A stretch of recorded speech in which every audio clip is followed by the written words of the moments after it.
Boa tarde a todos. Nós vamos então dar início ao nosso workshop.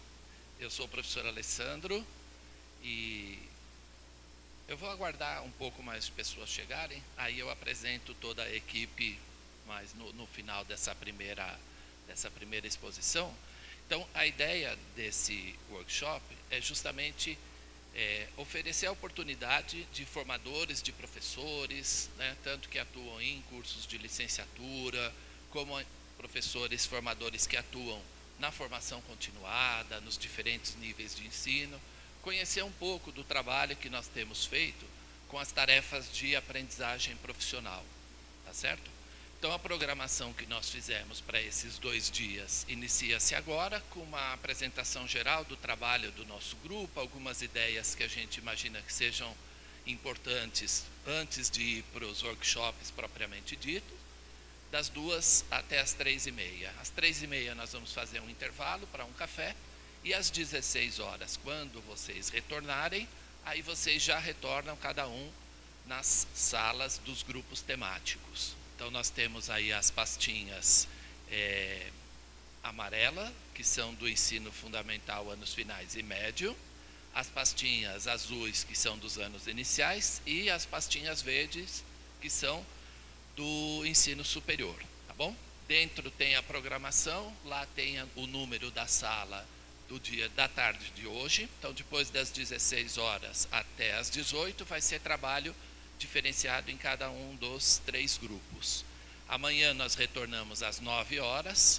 Os grupos são os mesmos, mas as salas, infelizmente, não são as mesmas, porque dependeu do horário que foi nos disponibilizado e a sala que estavam livres. Então, amanhã vocês verificam em qual sala que vocês vão estar. Então, das 9 até as 11. Aí nós temos um intervalo mais curto, de 15 minutos, apenas para retornar dos grupos temáticos para a sala S204. Não é essa daqui, mas é a vizinha dela aqui ao lado, tá bom? Aí nós vamos das 11h15 até as 13 horas, tudo bem? Bom, durante as sessões temáticas, vocês vão ter oportunidade de se apresentar, de se conhecer um pouco mais, que a ideia é trabalhar em grupos menores mesmo, e depois, quando nós voltarmos amanhã para a sessão de encerramento, aí nós vamos ter uma oportunidade de compartilhar o que foi feito em cada um dos 3 grupos temáticos, tá bom?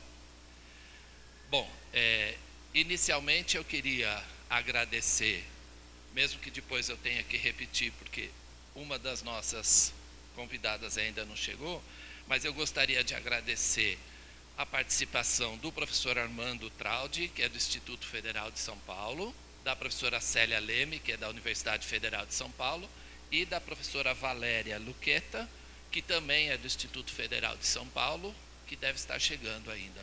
Esses 3 professores, eles vão ficar cada um em uma sala diferente, e eles têm o papel de observadores, mas não é observadores de vocês não, viu? Podem ficar tranquilos, é observador do nosso trabalho, tá? Porque a nossa ideia também com esse workshop é aprimorar o trabalho que nós vemos desenvolvendo com as tarefas de aprendizagem profissional e com os próprios formadores, tá certo?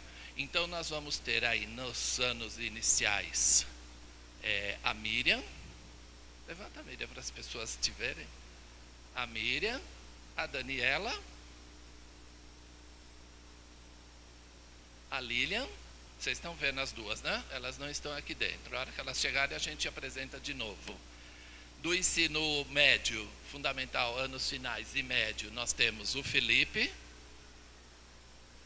nós temos o Valdir. Nós apresentamos já vocês, tá bom? Aí a gente apresenta de novo. Pode ir. E o Marcel, que é um professor que infelizmente hoje não pode estar presente, mas amanhã de manhã vai estar conosco.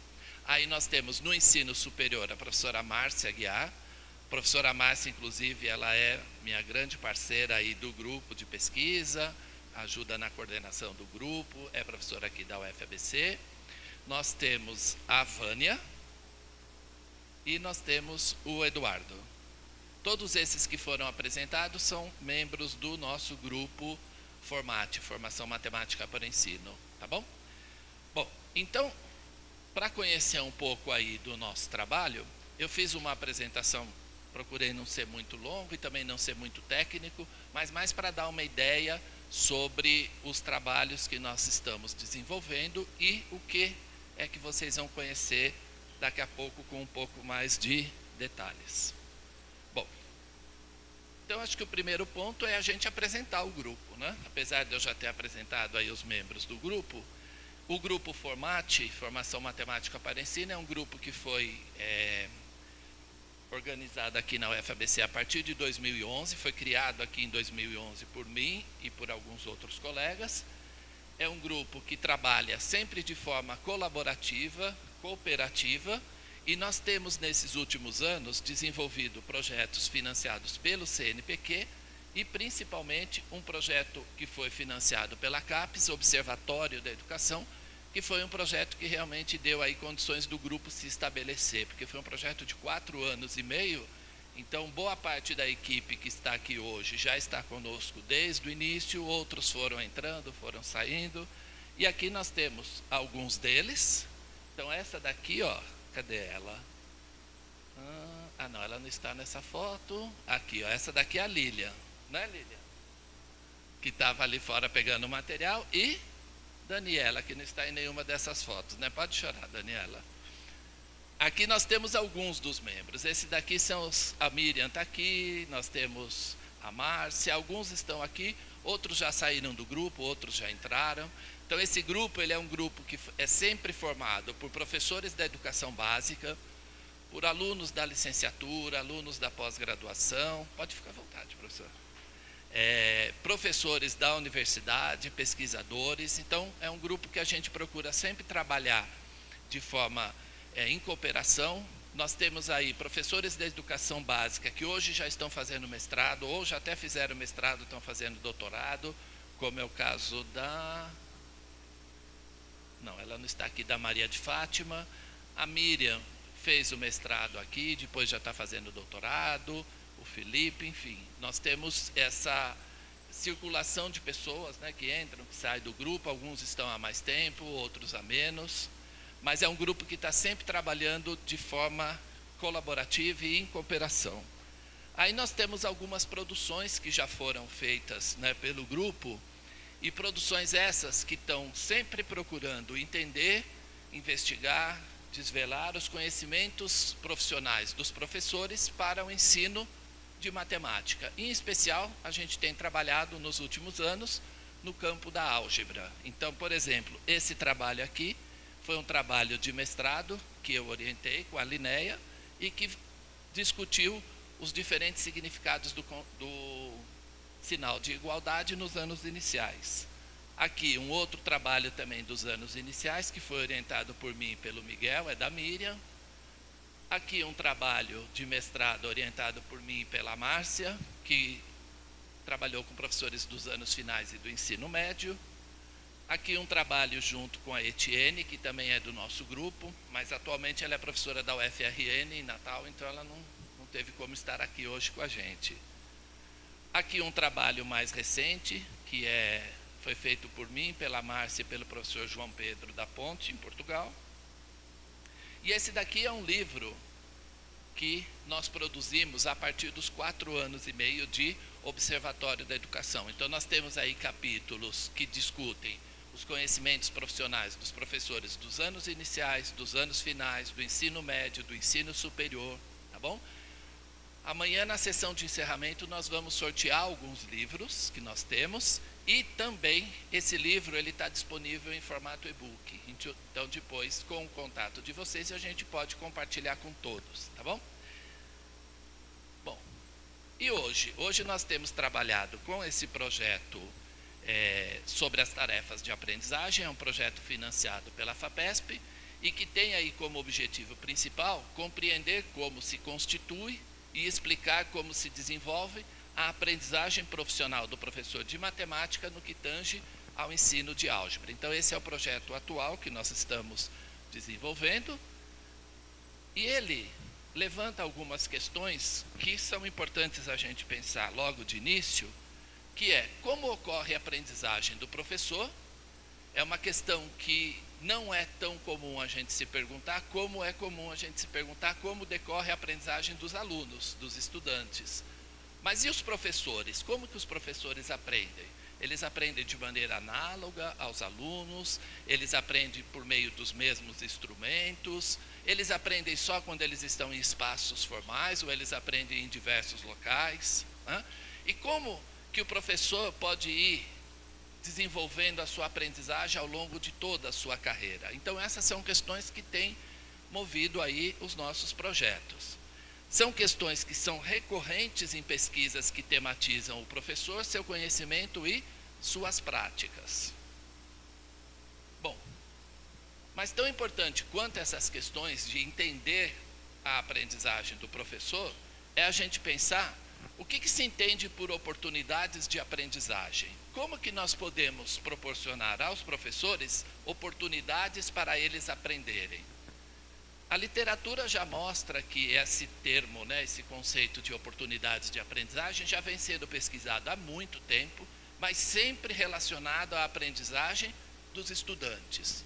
Só mais recentemente é que deu-se início a um campo de pesquisa que investiga as oportunidades de aprendizagem dos professores. Então, esse trabalho da Tato e da Senck, eles trazem essa discussão, mas ainda eles colocam, olha, os trabalhos que têm sido desenvolvidos e que são referentes às oportunidades de aprendizagem dos professores têm acontecido mais na formação inicial. Tá? Então, tendo isso em mente, nós vamos nesse caminho de investigar, de procurar entender, desvelar a aprendizagem profissional do professor. Mas antes disso, a gente precisa definir o que o nosso grupo tem entendido por aprendizagem. Então, a aprendizagem do professor se situa na sua prática diária, incluindo aí não apenas os momentos de sala de aula, mas também de planejamento, avaliação e colaboração com colegas e com outros. Então, aí a gente já percebe uma perspectiva de aprendizagem na qual você, professor, nós, professores, aprendemos não somente quando estamos na nossa sala de aula. Outros pesquisadores, eles trazem o seguinte, que a aprendizagem do professor ela está distribuída entre os indivíduos, bem como os artefatos, como é o caso das tarefas que são preparadas para a sua formação. Então, se a gente olhar essa perspectiva e olhar essa definição de aprendizagem, a gente vai perceber uma perspectiva sociocultural, uma perspectiva situada de aprendizagem. Então, a aprendizagem do professor ela envolve o desenvolvimento e a integração de uma base de conhecimento sobre o conteúdo, o ensino e a aprendizagem, tornando-se o professor capaz de aplicar esse conhecimento em tempo real para tomar decisões no ensino. Então, a gente já percebe, e é algo que o nosso grupo tem identificado nos últimos anos e tem buscado ampliar as pesquisas. A gente percebe que não basta os conhecimentos que os professores têm, porque na hora de tomar decisões, e em especial na sala de aula, eles precisam de outras fontes além dos conhecimentos, né? As suas crenças, as suas orientações, os próprios propósitos que eles têm, quais são os objetivos que os movem. Então, com isso, a gente percebe que é importante o professor participar do discurso do ensino, então ele precisa aprender a se comunicar com todos os elementos aí que compõem o ensino. Com isso, ele se torna enculturado e engajado em uma variedade de práticas de professores, tá certo? Então, a perspectiva que fundamenta as nossas investigações é uma perspectiva sociocultural de aprendizagem. Bom,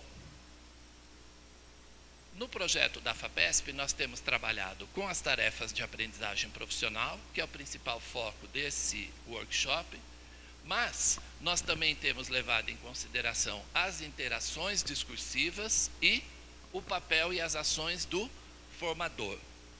Quando a gente olha para esses três domínios, a gente começa a perceber o seguinte. Bom, primeiro, é muito mais comum, e isso a literatura nos mostra, as investigações que utilizam as tarefas para a aprendizagem dos alunos. Então, há uma lacuna em pesquisas que investiguem o papel das tarefas na aprendizagem dos professores. Quando a gente fala das interações discursivas, também existe um bom número de pesquisas relacionadas ao papel das discussões na aprendizagem dos alunos. Mas também há uma gama pequena de pesquisa que olha para qual o papel das discussões para a aprendizagem e para a formação do professor. E também um número pequeno de pesquisas que olha para o papel do formador. Porém, além de tudo, veja isso, há ainda um número menor de pesquisas que procura olhar esses três domínios de forma articulada. Então, quando eu penso nas tarefas, nas discussões e no formador, isso de maneira articulada, realmente abre-se um campo novo de pesquisa e é o campo que nós temos buscado investigar. Bom, o contexto das nossas pesquisas. Normalmente nós organizamos programas de formação, seja a formação inicial, seja a formação continuada, com um propósito específico, que é o de criar oportunidades para que os professores aprendam um com os outros, que é outra característica que a literatura destaca como sendo muito importante, porque o professor normalmente, quando vai para a sua escola, para a sua sala de aula, ele se sente muitas vezes isolado, e ele precisa de oportunidades para aprender com os seus pares e para aprender com outras pessoas.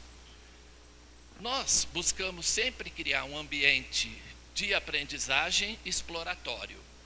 Outro ponto que também é algo não usual na formação de professores. É muito comum a gente falar do ensino exploratório, o ensino por investigações, quando a gente se refere aos alunos. Mas, uma vez que, de certa forma, os professores aprendem por maneiras análogas aos alunos, nós também tomamos por princípio que criar-se um ambiente de aprendizagem exploratório pode ser uma boa oportunidade para os professores aprenderem. E esse ambiente ele é mediado, como eu falei anteriormente, pelo papel e pelas ações do formador, pelas tarefas de aprendizagem profissional e pelas interações discursivas. Quando eu olho para os trabalhos de Vygotsky e de seus seguidores, a gente vê que são esses os três principais instrumentos de mediação de aprendizagem. O outro, as tarefas, que são os meios físicos, e as discussões, que são também um meio de fomentar a aprendizagem numa perspectiva sociocultural. Bom, como que é a estrutura, normalmente, dos programas de formação que nós oferecemos? Em média, eles ocorrem em encontros semanais de 4 horas, em torno de 15 semanas. Como nós tomamos por perspectiva o ensino exploratório ele é composto de, no mínimo, 3 fases. A fase de apresentação da tarefa, a fase de trabalho autônomo, que pode ser tanto trabalho individual como em pequenos grupos, e a fase de trabalho coletivo, que são as plenárias. Outra característica, e vocês vão vivenciar isso hoje à tarde e amanhã de manhã, é que os professores que participam dos processos formativos que nós oferecemos, sempre têm atividades práticas, ou seja, aquelas atividades onde eu coloco a mão na massa mesmo. Então eu vou pegar as tarefas e eu vou vivenciar essas tarefas, eu vou me envolver com essas tarefas. Não é um tipo de programa de formação continuada ou inicial, onde eu vou assistir o outro fazer as coisas. Não, eu vou estar participando. Aqui nós temos uma foto de um desses momentos, quando eles trabalham em pequenos grupos, e aqui o momento onde trabalhamos nas plenárias, tá bom? Bom, como nós trabalhamos o processo formativo vinculado a um programa de pesquisa, nós também temos aí os nossos princípios metodológicos para desenvolver a pesquisa. São pesquisas qualitativas do tipo interpretativa. Nós utilizamos um método de pesquisa chamado Design Based Research, que é um tipo de pesquisa que permite você trabalhar mais a longo prazo, permite você trabalhar com ciclos interativos, tem como objetivo tanto promover a construção de conhecimento teórico, mas também de produtos. Nós temos trabalhado com Design Research. Normalmente, os participantes das nossas pesquisas são professores em formação inicial ou continuada. A recolha de dados ela é feita por 3 principais meios, que são os registros escritos, as observações, normalmente com gravação em áudio e vídeo, e as entrevistas. Com esses 3 métodos de recolha de dados, nós temos aí uma variedade maior de fontes para serem analisadas. E depois as análises são organizadas normalmente a partir dos registros produzidos pelos professores, em consonância com a transcrição dos diálogos que são gravados em cada grupo, e também dos episódios que são identificados nas discussões coletivas. Então, a gente analisa os 3 tipos de dados de forma articulada. Os dados escritos, que são protocolos dos estudantes, protocolos dos professores. Nós temos, às vezes, análise de material curricular, de documentos curriculares. A observação participante, que nos permite ter uma observação mais detalhada do que acontece nos ambientes de formação, e também as entrevistas, que às vezes são com os professores, às vezes com os próprios formadores, e isso tudo é analisado de forma articulada. Bom, mais recentemente, eu tenho trabalhado já com o professor João Pedro da Ponte em Portugal, e todas essas discussões que vêm surgindo dessas pesquisas, dessas investigações, nos levou a organizar um modelo que nós chamamos de oportunidades de aprendizagem profissional. Esse modelo, ele vai trazer justamente o que eu falei há pouco. Ele considera como ponto inicial de um processo formativo o formador. Então, o papel e as ações do formador, com essas setinhas aqui contínuas, vai fornecer as tarefas de aprendizagem profissional e vai permitir que sejam organizadas ou pelo menos previstas as interações discursivas. Então, essas setinhas aqui contínuas, elas mostram a primeira fase de operacionalização do modelo, ou seja, o momento do planejamento, quando o formador está planejando um processo de formação, ele está pensando em gerar oportunidades de aprendizagem profissional, então ele cria tarefas, e essas tarefas, elas têm já o intuito de promover as discussões. A segunda fase do modelo, aqui representada pelas setinhas pontilhadas, é o momento do desenvolvimento do processo do programa de formação. Então, eu preparei e depois eu vou colocar esse programa de formação em desenvolvimento. Então, nesse momento, vocês percebem que é um processo interativo. Então, tanto está ali influenciando o formador, como as tarefas, como as discussões. Então, é um processo que ele é interativo. Não tem como você, de uma maneira simplista, separar o que é o formador, o que são as tarefas, o que são as discussões. E por isso, depois, nas setas pontilhadas, a gente percebe que isso, de forma conjunta, leva às oportunidades de aprendizagem profissional.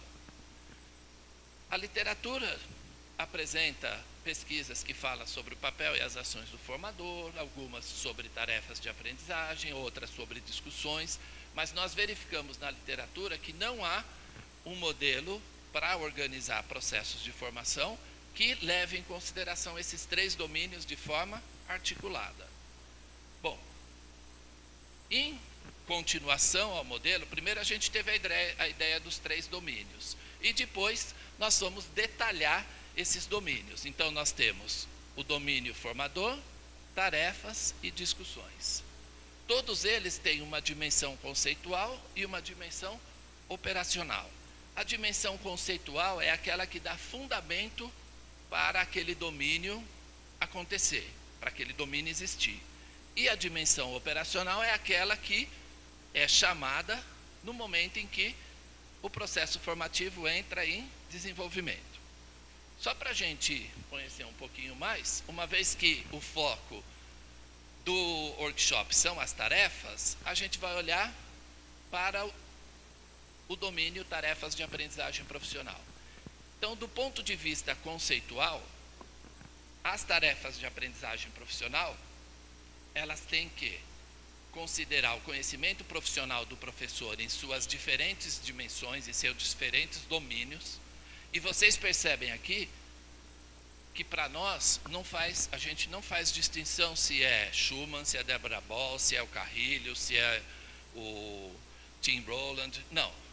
O importante é que a tarefa de aprendizagem profissional contemple conhecimentos matemáticos e didáticos relacionados a uma tarefa matemática do estudante. Então, é outra característica que vocês vão perceber nas nossas tarefas de aprendizagem profissional, é que sempre vai ter uma tarefa matemática para o estudante. É a partir dela que o restante é desenvolvido.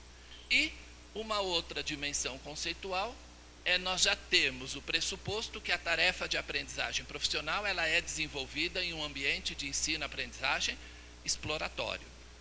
E isso não veio só da minha cabeça e da cabeça do João Pedro, não. Isso veio fundamentado pela literatura. Então, a literatura, ela aponta sobre a necessidade de se discutir as especificidades do conhecimento profissional do professor, né, e em especial no que se refere às tarefas matemáticas que se propõem aos estudantes, e também qual o papel de ambiente de ensino-aprendizagem exploratório, ou em inglês eles chamam de inquiry-based, na aprendizagem e na investigação matemática.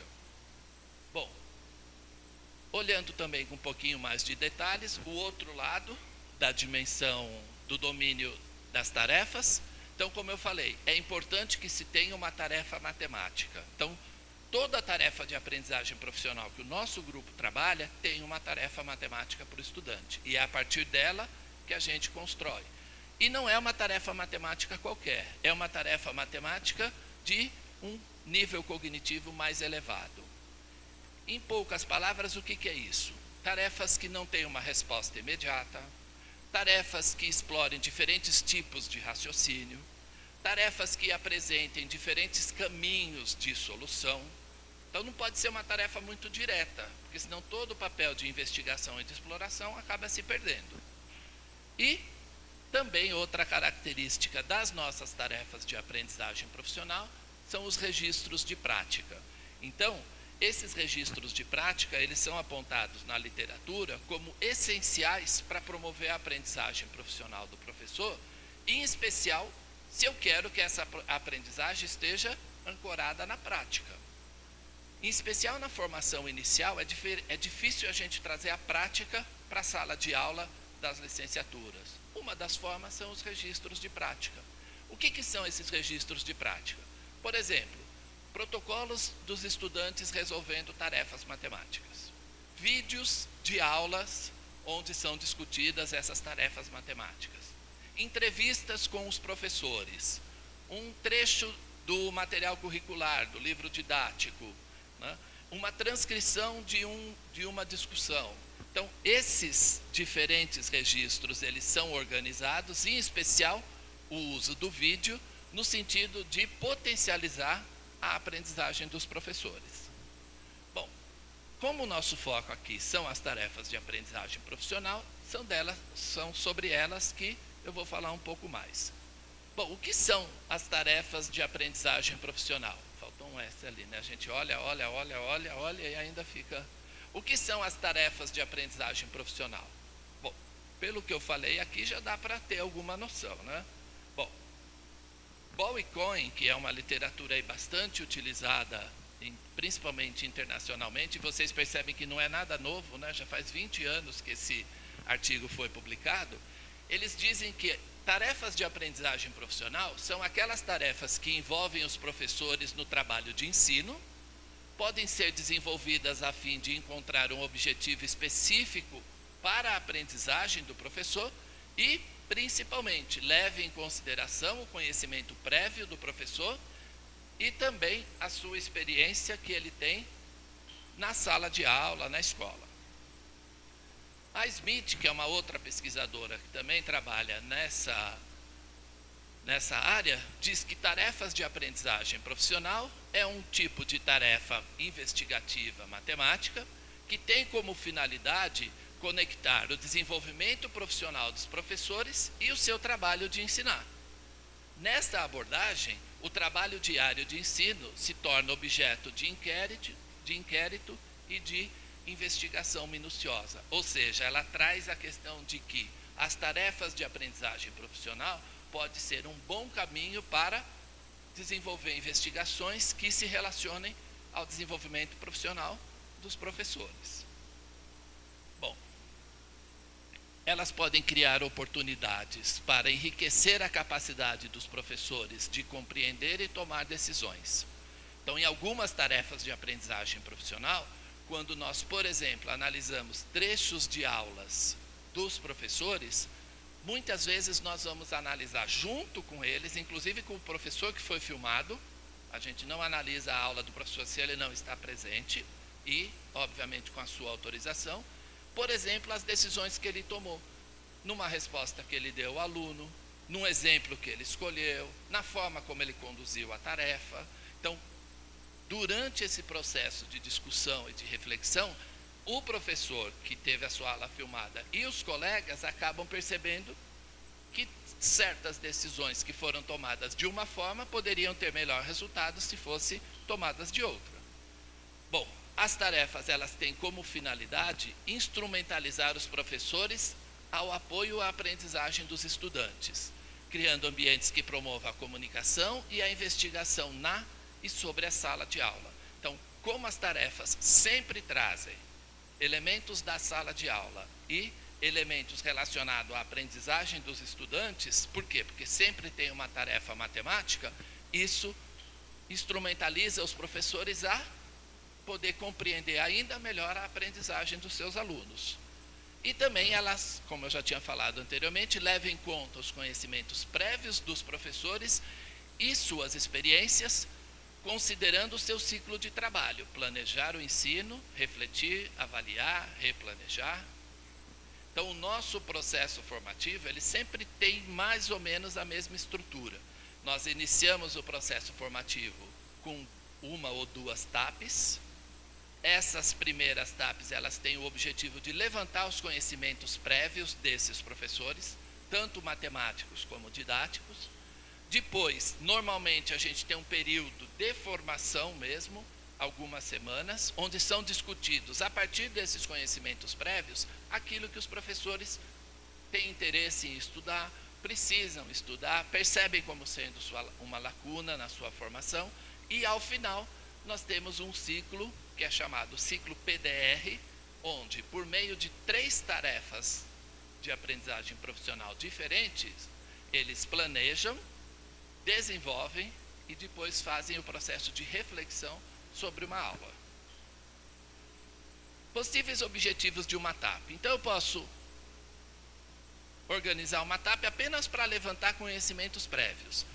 Ao invés de eu fazer uma entrevista, de eu pedir para o professor responder um questionário, que muitas vezes pode não conseguir desvelar tudo aquilo que eu preciso de informações sobre os seus conhecimentos, eu posso organizar uma TAP com esse objetivo. Eu posso organizar uma TAP para identificar e compreender as ideias e equívocos dos estudantes por meio da resolução das tarefas matemáticas selecionadas. Então, muitas vezes, as nossas TAPs, elas têm os protocolos dos estudantes. Protocolos corretos, protocolos incorretos, para analisar as diferentes estratégias, para tentar entender o raciocínio, para identificar os erros e poder levantar caminhos para superar aqueles erros. Elas podem ser organizadas para analisar o ambiente de aprendizagem. Então, durante o processo formativo, eu quero entender se aquele ambiente que eu criei está realmente promovendo ou não a aprendizagem. Eu posso organizar uma TAP com esse objetivo. Posso analisar uma TAP com o objetivo de realizar levantamento de possibilidades para o planejamento da aula subsequente. Então, por exemplo, quando nós fazemos o ciclo PDR, ao final da reflexão, o professor pode tanto pensar em reformular aquela aula para uma próxima oportunidade, ou repensar a sua próxima aula a partir daquilo que ele discutiu anteriormente. Bom, os componentes da TAP, os principais são, como eu falei, as nossas tarefas de aprendizagem profissional sempre parte de uma tarefa matemática para os estudantes. Ela é desenvolvida num ambiente de ensino exploratório, Tá? Isso é uma característica importante porque, primeiro, o ensino exploratório permite momentos de trabalho individual, em pequenos grupos, trabalhos em discussão coletiva, permite a interação e as discussões, amostras de prática autêntica, ou seja, a gente sempre procura trazer registros de prática das salas de aula dos próprios professores, ou se não é dos próprios professores, registros de salas de aula que existem para ser discutido com os professores. E as TAPs, a gente evita fazer TAP para discutir conhecimento matemático, fazer outra TAP para discutir conhecimento didático. A gente sempre articula a discussão matemática e didática de forma conjunta. Tá? Bom, as etapas básicas de um processo de construção de uma TAP. Então, primeiro de tudo, a gente tem que definir o público-alvo. Então, a gente vai trabalhar com professores em formação inicial, em formação continuada, misturada, anos iniciais, anos finais, ensino médio, ensino superior. Então, a gente define o público-alvo. A partir daí, a gente delimita qual o objetivo, quais os objetivos de aprendizagem profissional que eu desejo atingir. Então, com que propósito eu estou organizando aquela TAP?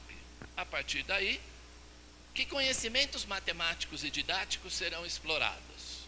Isso é importante de ser pensado para estruturar uma TAP. Quais artefatos da prática que serão trabalhados? Nem sempre é possível trabalhar com todos. Às vezes, numa TAP eu uso o protocolo dos estudantes, na outra TAP eu uso trechos da entrevista de um professor, ou uso trechos de material curricular. O importante é que tenha amostras de prática. Eu penso na organização dos participantes, então vai ter trabalho individual, eles já vão trabalhar em dupla, vão trabalhar em pequenos grupos, vai ter uma plenária, 2 plenárias. Como que eu vou organizar os participantes para desenvolver a TAP? Qual o material necessário para o desenvolvimento da TAP? Então, eu preciso de filmadora, eu preciso de gravadora, eu preciso de computador. O material que eu preparei, vou grampear, não vou grampear, vou entregar um por um, vou entregar tudo de uma vez.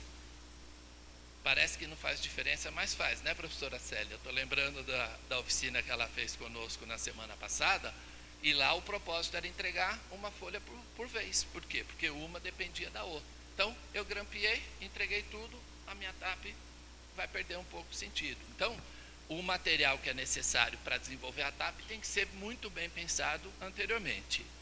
As etapas da TAP e o tempo de duração de cada uma delas, né? Isso a gente tem aprendido bem como isso faz a diferença, porque mesmo fazendo essa organização, bom, 10 minutos para apresentar, 20 para o trabalho assim, 30 para isso, chega ao final, às vezes você percebe que... Então, se você não fizer esse tipo de organização, vai haver uma possibilidade maior de você se perder no desenvolvimento da TAP. Isso.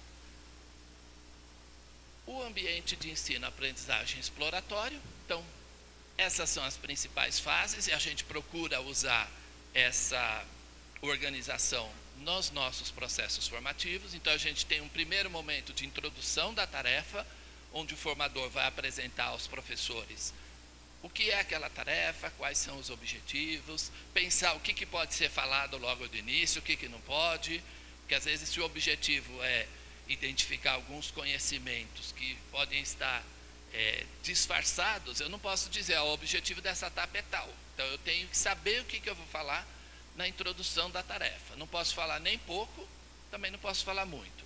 O desenvolvimento da tarefa, a discussão da tarefa e, muitas vezes, a sistematização. Dependendo do tipo de TAP, eu posso ter ao final a sistematização. Bom, a partir deste trabalho que nós temos desenvolvido, eu e o professor João Pedro publicamos esse artigo na revista Acta. Aqui a gente analisa com um pouco mais de profundidade tarefas de aprendizagem profissional que foram desenvolvidas em um processo de formação continuada sobre o conceito de função e o seu ensino na educação básica.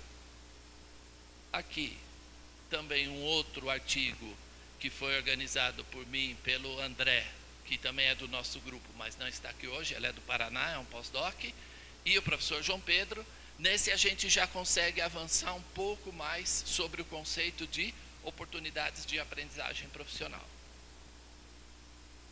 Bom, o nosso projeto, como eu disse, ele está desenvolvido no formato de um design research.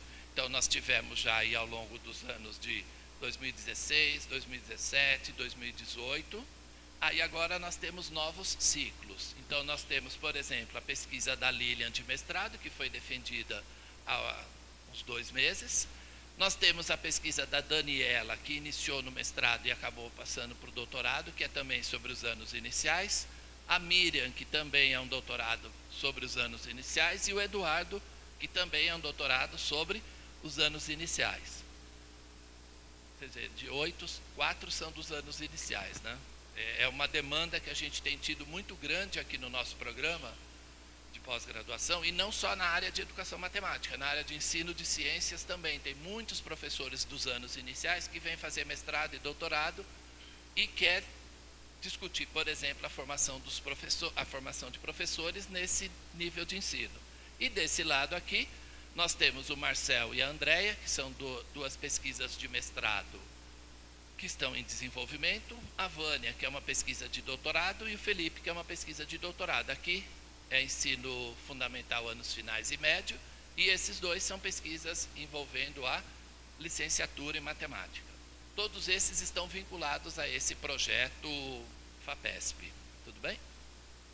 Bom, então, nesse primeiro momento era isso que eu queria apresentar para vocês, e, lógico, abro agora para algumas questões, comentários, dúvidas, críticas, curiosidades. Por enquanto é essa apresentação que eu queria fazer.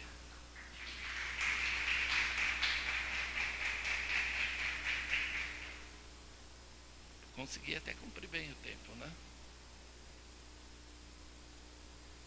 Bom, antes de continuar, eu quero agradecer a professora Valéria Luquete, que chegou agora há pouco, do Instituto Federal de São Paulo, por estar aqui participando com a gente. E queria deixar vocês agora à vontade para colocar perguntas, questões e comentários. Eu sei que às vezes nesse formato de auditório fica um pouco intimista, né? E depois nas oficinas vocês ficam mais à vontade. Mas estamos aí abertos a comentários que vocês queiram fazer. Não, pode ir, vai um por vez, assim. Sei muito. Bom, por que vocês estão aqui hoje? Né? Acho que uma questão que vocês poderiam se fazer. Bom, eu vim conhecer esse trabalho com qual expectativa, né? Com qual propósito? Nós vamos discutir algumas tarefas, né? Nós vamos discutir uma tarefa para os anos iniciais, uma para os anos finais e médio, e uma tarefa para a licenciatura em matemática, né? Todos aqui trabalham com formação de professores, seja na formação continuada, seja na formação inicial.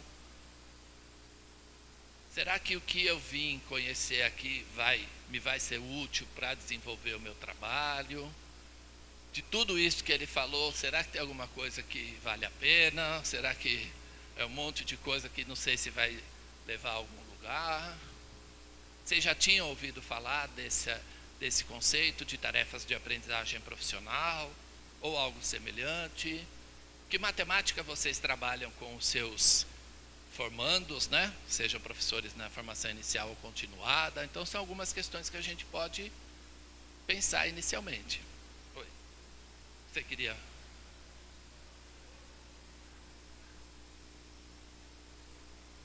Aqui? Não? Na PUC? Aham.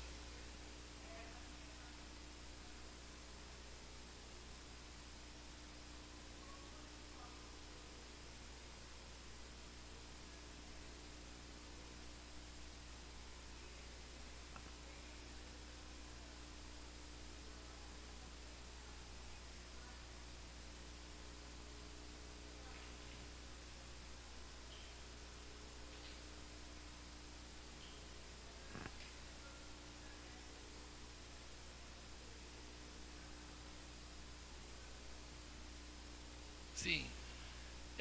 Lembra, mas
vai ensinando os processos da formação do professor, o quanto que ele aprende na sala de aula, o quanto que ele aprende numa formação de professores, no curso de licenciatura, no processo de volta, a ressignificação do conhecimento.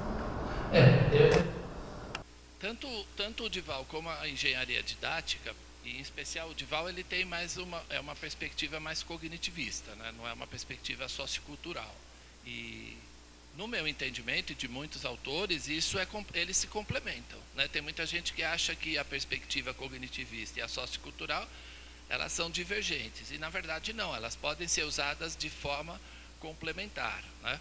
A nossa perspectiva sociocultural é justamente porque a gente tem percebido cada vez mais a importância do contexto na aprendizagem, a importância das questões socio-históricas, socioculturais na aprendizagem, né?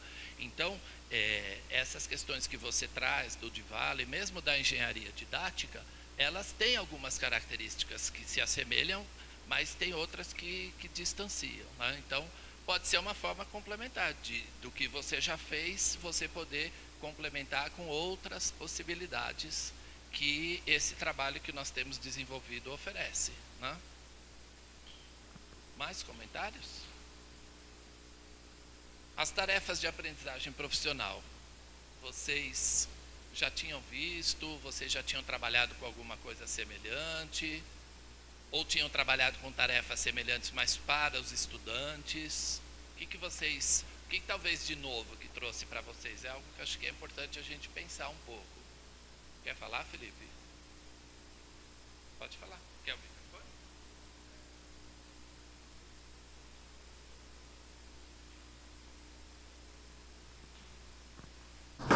E também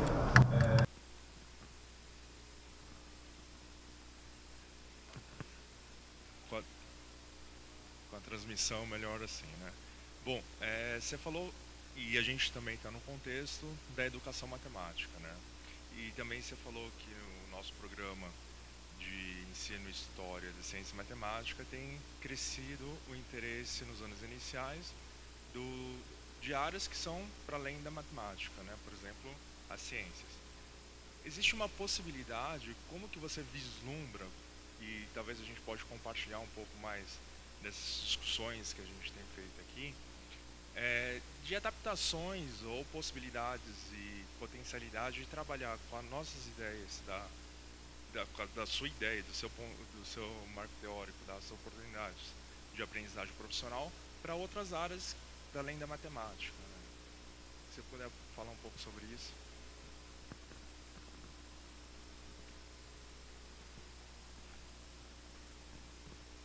Bom, primeiro lugar, viu, Felipe, é nosso, né? Nosso trabalho, nosso modelo, porque isso vem sendo desenvolvido já há bastante tempo e o grupo aqui da UFABC tem dado aí contribuições muito significativas, né?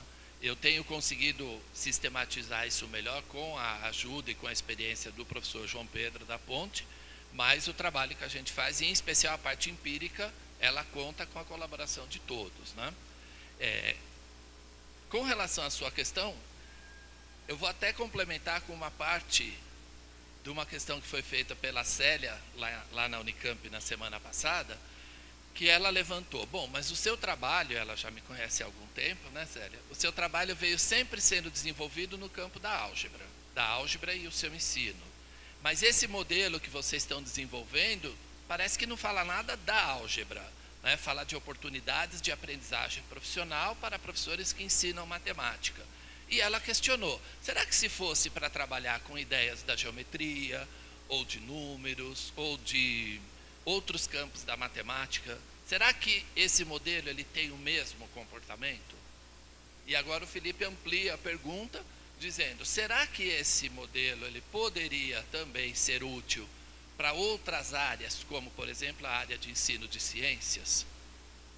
Nós temos aqui a grata presença da professora Aline. A professora Aline é da Universidade Franciscana, em Santa Maria. A gente teve a oportunidade de se conhecer em outubro, quando eu fiz um trabalho lá com eles. A professora Aline é de ensino de biologia, e lá na oportunidade ela se interessou muito pelo meu trabalho, e nasceu aí uma ideia de fazer um pós-doutoramento aqui na UFABC, no nosso grupo, e a minha questão para ela foi essa, Felipe, mas o que eu vou poder te ensinar de biologia? Ela falou, não, mas de biologia você não precisa me ensinar, porque sobre o ensino de biologia eu já tenho a formação.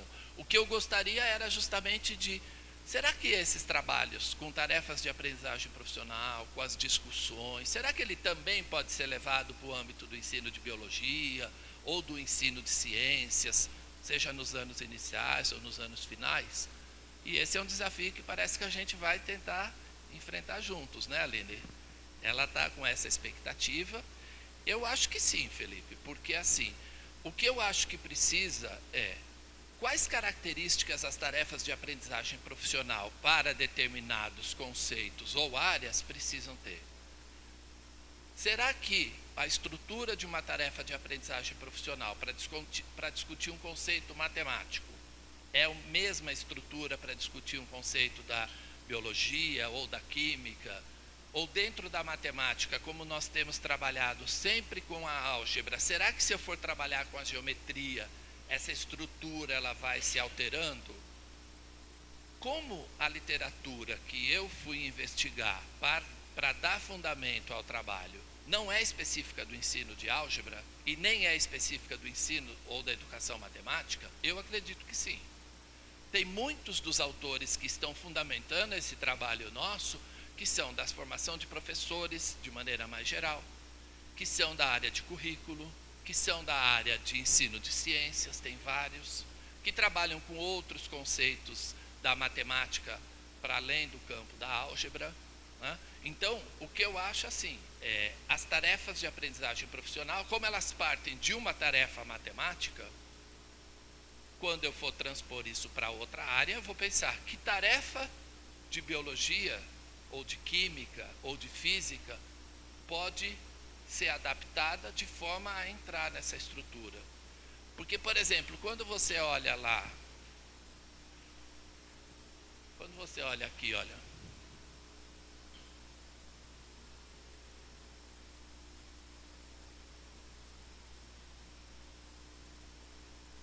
bom, esses dois componentes da dimensão conceitual, conhecimento profissional, isso se aplica na área de ensino de ciências também. Tem vários pesquisadores que deram continuidade ao trabalho do Schumann e desenvolveram modelos de conhecimento profissional na área de ensino de ciências, em letras, em inglês. O ensino exploratório. A área de ensino de ciências também trabalha muito com investigação, com ensino por investigações. Então eu vejo aí algumas semelhanças. Quando eu olho para cá, tarefa matemática, aí é que eu acho que é a principal adaptação, como que eu trago uma tarefa de outra área para ali dentro. Registros de prática também vai ser comum. Quando eu olho para o papel e para as ações do formador, eu tenho, obviamente, alguns, por exemplo, o que nós chamamos da componente aproximação. Favorecer a aproximação da matemática acadêmica e da matemática escolar. Mas isso também acontece em outros campos, né? Inclusive, no ensino de ciências se fala muito sobre concepções alternativas, começar a partir das concepções que os estudantes têm, até mais do que na matemática. Então, eu acho que o desejo de aproximar a biologia da academia, da universidade, ao ensino de biologia da educação básica, a articulação, que é um outro domínio, que é um outro componente do domínio conceitual, também o formador discutir os conhecimentos biológicos ou físicos ou químicos e os conhecimentos didáticos, eu acho que independe de ser da matemática ou não. E se eu for olhando, eu acho que todos as 12 componentes, elas se aplicam em diferentes áreas. Não estou dizendo que a gente tem a pretensão com isso de criar um modelo para todas as áreas. A gente começou com os exemplos com a parte empírica da álgebra. Nós temos agora alguns estudantes querendo ir olhar no campo da geometria. Nós temos parceiros, por exemplo, no Paraná, o André trabalha com a ideia de cálculo, trabalha com conceitos do cálculo. Então, a gente está buscando parceiros que queiram investigar em outras áreas da matemática. E agora, também outros colegas de outras áreas. Então, eu acho que pode ser um modelo promissor aí para se discutir a aprendizagem do professor, independente se ele é de matemática ou não. Sim? Assim, né, comentando um pouco mais e pensando junto, né? Acho que um pouco decorrente disso, hoje quando você, acho que a gente vai escutando pela segunda vez, a coisa vai, acho que ficando mais clara, né? Acho que assim, você falou muito hoje num aspecto de que a tarefa a ser elaborada, porque a questão é, né, como que todos nós queremos que o professor aprenda mais. Como é? Então, assim, é preciso que essas tarefas tenham potenciais de atingir o seu objetivo, né? Então, você fala assim, toda tarefa do professor deve partir de tarefas matemáticas do estudante. E aí é um convite para pensar junto. Essas tarefas que você vai partir dos estudantes, você descreveu uma série de coisas. Elas precisam ser de um alto nível cognitivo, não são qualquer tarefa. E isto precisa ser respaldado em nível científico. Tem que ter pesquisa já feita com aquelas tarefas. Então, nesse aspecto, é que eu até te convidava a pensar mais. Certamente, para você, enquanto um pesquisador de longo tempo na área de álgebra, o seu conhecimento sobre os estudos de álgebra, sobre as pesquisas, etc., né? Então, é pensando um pouco agora, acho que isso é um aspecto relevante, né? Porque não é qualquer tarefa. Então, você é da matemática, você tem competência de pegar uma tarefa. Mas como é que é isto? E acho que esse é um ponto importante, pensando em como é que cada área tem produzido já resultados significativos para os alunos. Que aí sim, agora o passo é além. Mas é que assim, tem um conjunto já de pesquisas feitas, de que aquelas tarefas foram aplicadas e já tem um potencial ali. E aí eu vou buscar esse respaldo para levar estas tarefas, porque não é qualquer tarefa, né? Não é qualquer, eu sei matemática, então eu vou lá e eu sou capaz de elaborar uma tarefa para o professor de matemática, né? É preciso, acho que eu queria entender, na minha cabeça, eu acho que é preciso ter um campo consolidado, né? Além da pessoa ser a formação de biologia, ter a formação da geometria, mas acho que é um pouco mais do que isso, ter resultado de pesquisas que acho que ajudem nessa potencialidade dessas tarefas. É mais ou menos no mesmo sentido que ela está falando, dessa experiência em relação à álgebra que o grupo já tem, né? Utilizar esse conhecimento para elaborar essas tarefas e também olhar, assim, eu gostaria de saber se você já percebeu alguma característica específica dessas tarefas que são do próprio ensino da álgebra. Como a gente percebe que algumas tarefas você olha e fala, nossa, esse é um tipo de tarefa que é específico para o ensino de matemática, que um professor de inglês, um professor de outra área não utilizaria isso. E dentro da própria matemática, será que tem essa especificidade? Vocês já perceberam isso? Bom, então, a primeira questão, no primeiro comentário aí levantado pela Célia, a gente frisa muito por duas razões.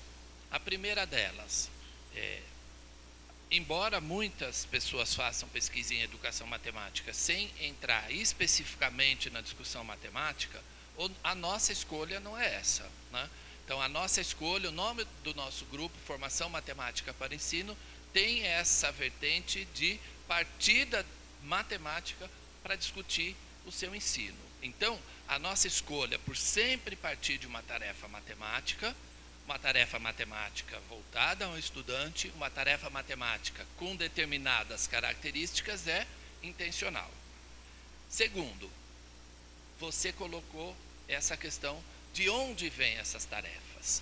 Realmente, no momento, o nosso grupo não tem a possibilidade e nem a intenção de criar tarefas matemáticas para os estudantes, por duas razões. A primeira delas é a própria questão da Célia. Existe muita pesquisa em que as tarefas foram criadas, foram desenvolvidas, foram testadas, foi verificada a aprendizagem que ela promove aos estudantes. Então, por que eu vou partir do zero? Eu vou usar essas tarefas. Por exemplo, a gente usa muito as tarefas do grupo liderado pelo Alan Schoenfeld, que é um pesquisador americano que trabalha com resolução de problemas já há muito tempo. Nós utilizamos as tarefas desenvolvidas por um outro grupo também dos Estados Unidos, chamado MUST, Mathematical Understanding for Secondary Teaching, que também tem um conjunto de tarefas bastante desenvolvidas. E, especificamente, essas tarefas são do campo da álgebra. Mas a gente conhece outros grupos que trabalham tarefas sobre geometria, tarefas usando ideias do cálculo, da análise. Então, assim, o nosso objetivo e isso é bem levantado, até a Aline está ali anotando um monte de coisa. E no campo de ensino de ciências, né, vamos olhar então na biologia, quais são as tarefas que são potencializadoras da aprendizagem de estudantes, que já foram investigadas e têm resultados de pesquisa que apontam para o potencial daquelas tarefas para a aprendizagem do estudante, de modo que a gente construa a tarefa de aprendizagem profissional a partir dessas tarefas. Tá? Então, nós temos sim essa preocupação.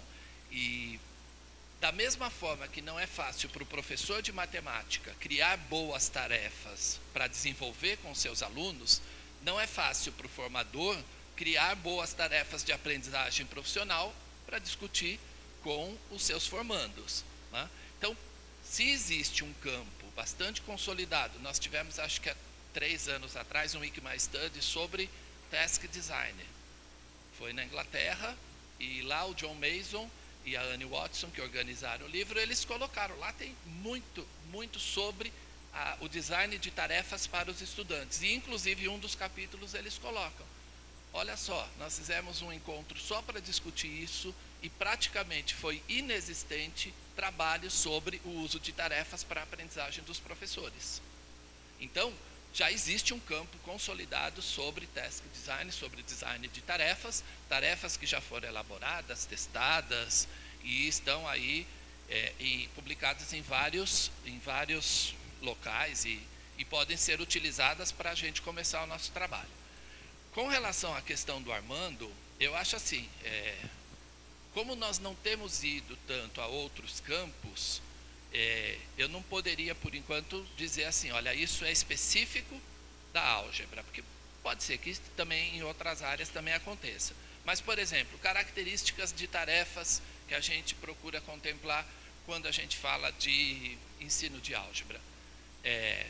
Explorar padrões e regularidades. Então, tarefas que explorem diferentes tipos de padrões, padrões numéricos, padrões pictóricos, padrões com formas geométricas. Né? Por quê? Porque essa é uma das raízes da álgebra, né? Do pensamento algébrico.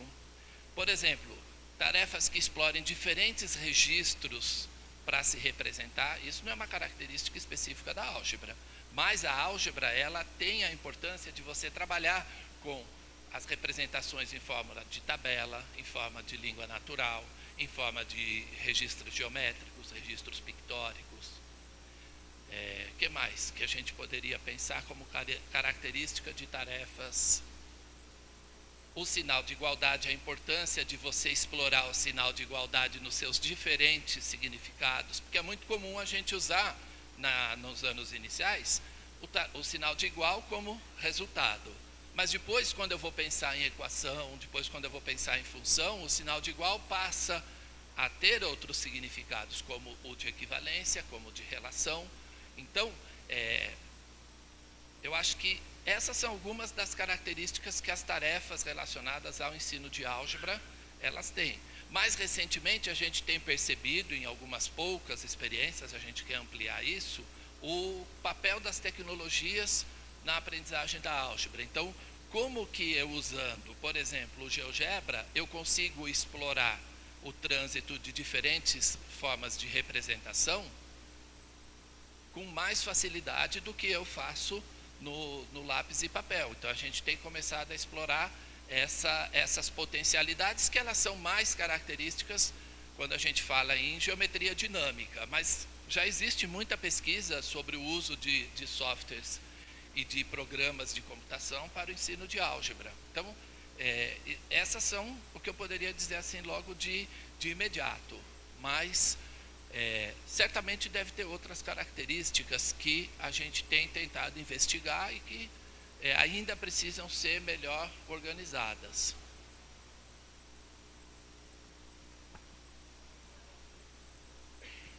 Então, né, quando você também coloca aqui a questão, né, eu agora vou pensar junto numa outra abordagem. Quando você traz esses resultados, são sempre resultados de pesquisas internacionais.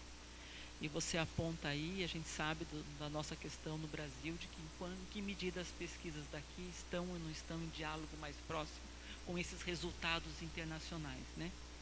E aí, ao escolher, talvez, esse leque de pesquisas ou de atividades nesse universo, como é que ela fica próxima desse contexto sociocultural, né?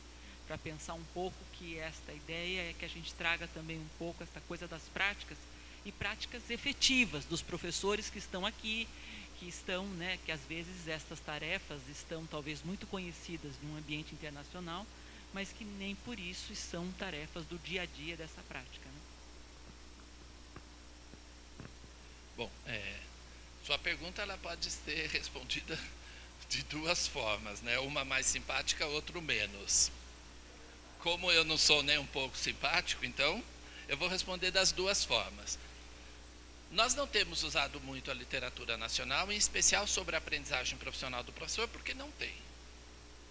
Existe pesquisa sobre a aprendizagem docente no Brasil? Existe, mas é um campo ainda em desenvolvimento, diferente, por exemplo, das pesquisas envolvendo desenvolvimento profissional, envolvendo crenças, envolvendo outras perspectivas da formação de professores, né?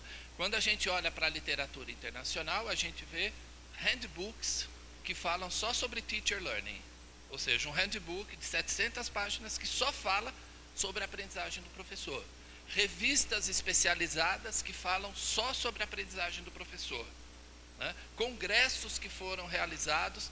Então, assim, no Brasil a gente tem um grupo de pesquisa, a gente tem uma comunidade de pesquisa já consolidada na formação de professores, mas em algumas áreas.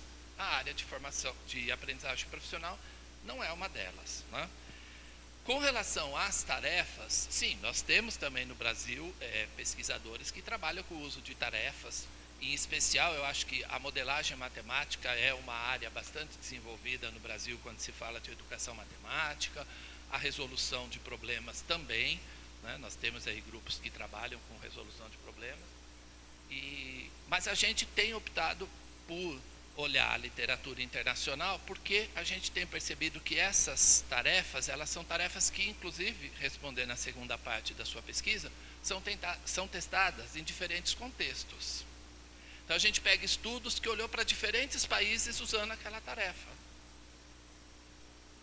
Infelizmente, eu não lembro de nenhum desses estudos que também usou o Brasil, né? Usou no sentido de trabalhar no Brasil.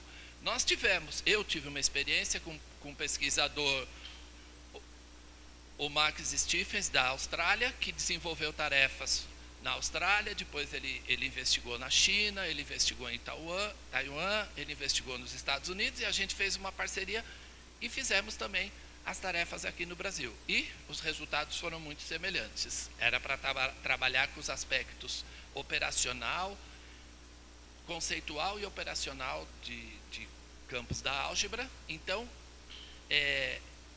a gente tem trazido essas tarefas, inclusive para dizer, essas tarefas têm funcionado em diferentes países. Como será que elas funcionariam no Brasil? Será que elas permitem explorar os mesmos aspectos? Que adaptações eu preciso fazer nessas tarefas para que elas sejam melhor situadas no contexto brasileiro, né? Então, assim, em síntese, a gente tem usado a literatura internacional do que se refere à aprendizagem do professor, porque realmente não se tem muita literatura no Brasil. E, em relação às tarefas, a gente tem usado tarefas que circulam mais internacionalmente, porque são tarefas que já foram testadas e retestadas em diferentes contextos e que já passaram por processos de adaptação, e a gente, justamente, trazendo essas tarefas, muitas delas já foram desenvolvidas, inclusive, no contexto português, né, que existe algumas semelhanças, nem todas, mas existe alguma semelhança, inclusive da língua, e a gente tem trazido tarefas também de Portugal. Mas por enquanto, a gente ainda está numa fase de engatinhar sobre poder falar, né? Será que essas tarefas, quando utilizadas no Brasil, promovem aprendizagens diferentes? Né? Nós estamos trabalhando com isso. Os resultados de pesquisa eles estão começando a surgir agora.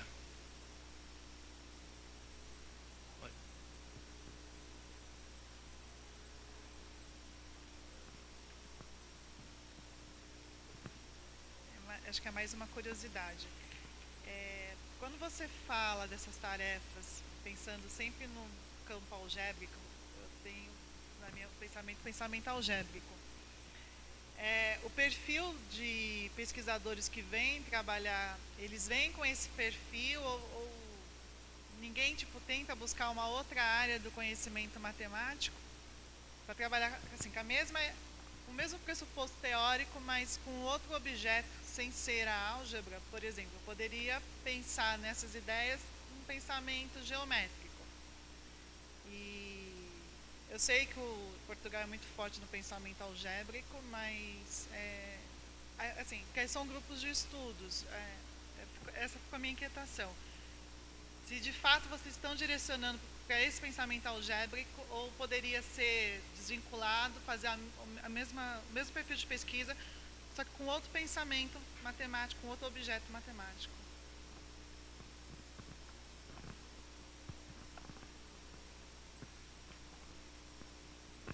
Bom, aí fica o convite a outros grupos a trabalharem conosco, né? Porque assim, pela minha experiência, pela minha formação, eu acabei indo naturalmente quando se fala de formação de professores para o campo da álgebra. Quem me conhece há um pouco mais de tempo vai ver que eu já aprimorei bastante, porque eu já saí da Débora Ball, que eu era escravo dela, e hoje eu conheço outras perspectivas e falo sobre outras dimensões para além do conhecimento, né? Mas o nosso grupo ainda não tem fôlego suficiente para sozinho ir para outros campos, além do conhecimento do pensamento algébrico ou do ensino-aprendizagem de álgebra.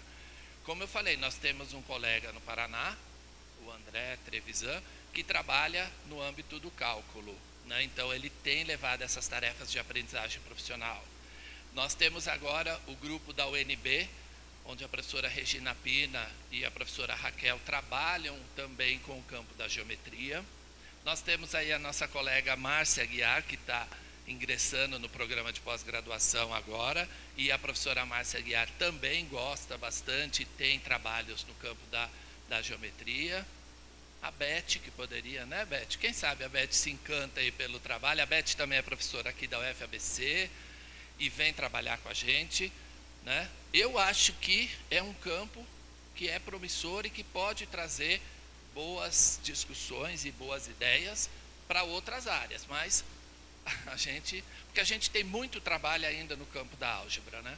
Por exemplo, esse grupo que eu apresentei, nós temos trabalhado a ideia de grupo, da estrutura algébrica de grupo, relacionada à ideia de simetria, à ideia de permutações. Só que esse é um trabalho que é um trabalho difícil de ser feito do ponto de vista da educação matemática, porque é um trabalho que é mais consolidado no campo da matemática, da álgebra. Nós temos trabalhado com a ideia de corpo, tanto corpo dos reais como dos racionais. Temos trabalhado com a ideia de anel. O trabalho da Etienne é sobre anel de polinômios. Então, assim, tem função, tem equação, tem o sinal de igualdade. Então, tem muita coisa que ainda precisa ser investigado, né? Eu não trouxe nessa apresentação, mas tem uma outra apresentação que eu trago, o handbook o último handbook do PME de 2016, ele vai trazer uma pesquisa, um estado da arte feito por 3 pesquisadoras da área de ensino-aprendizagem de álgebra, e elas mostram que nos últimos, se não me engano, 15 anos de PME, todos os trabalhos, ou todos não, mas acho que 80% dos trabalhos relacionados à álgebra falava sobre a aprendizagem dos estudantes. Então, que existe um campo ainda muito nebuloso sobre o ensino da álgebra e sobre o próprio professor, como que ele lida com esse ensino da álgebra. Então, assim, embora a gente deseje ir para outros campos, a gente gostaria de receber parcerias com outros grupos, ainda no campo da álgebra ainda tem muita coisa para ser investigada, quando a gente fala na formação de professores, né? E quando a gente fala nos anos iniciais, mais ainda, né? Fora do Brasil, eu falo de novo porque eu tenho que falar, Célia, não tem como, o grupo que trabalha com Early Álgebra fora do Brasil já faz mais de 20 anos que trabalha, né? E agora, em especial pelo movimento da própria base, a álgebra passa a ser um dos campos da matemática dos anos iniciais, então a gente começa a se movimentar um pouco mais nesses últimos anos, né? Mas nos Estados Unidos, na Inglaterra, na Austrália, mesmo em Portugal, já se fala sobre early álgebra, sobre a álgebra dos anos iniciais já há muito tempo, né? E agora que nós estamos investigando como que a álgebra pode ser ensinada, aprendida, materiais curriculares, tá? Então ainda tem bastante coisa para a gente fazer e fica mesmo o convite, né, da gente poder receber parcerias de outros colegas. Mais alguma questão, comentário? Pessoal do grupo, alguém quer complementar? Márcia? Não quer?